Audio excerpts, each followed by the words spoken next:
अगली बारी हूँ सारंग दी है, जिसके जन्मदिन के बहाने उपर सारा कुछ हुआ है। उसका अपना मन हाँ कि मेरे जन्मदिन पर सरूईंसर जाया जा, जिथे हम शायद यूट्यूब पर वीडियो दिखे दे है कि उत्थे तुस एडवेंचर पार्क जेह्ड़े आनंद ले सकते हो। तो हुण ओहदी बारी है, दिखने वो कितना इंजॉय करता है। रीटा तो अपना अनुभव दस कि उन्हें कनेहा लग्या। मेरा मेरा मेरा मोबाइल कैसा लग्या मेरा मोबाइल सारंग दा वीडियो बना।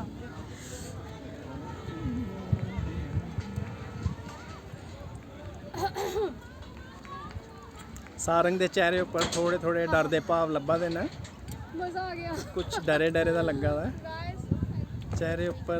दूसरा डेट ट्राई किया मैंने, बहुत मजा आया। अब सारंग करने जा रहा है। आई होप सारंग को भी उतना ही मजा आए, सारंग भी उतना ही इंजॉय करे इस बंजी जंपिंग को।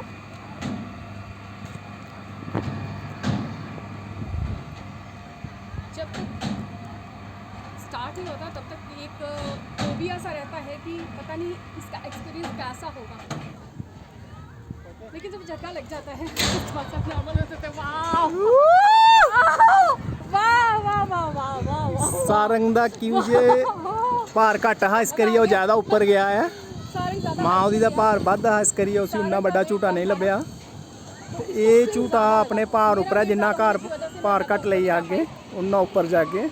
जितना ही कम वेट होगा उतना ही आप ऊपर जाओगे, जितना वेट ज़्यादा होगा उतना स्विंग आपको ज़्यादा नहीं मिलेगा।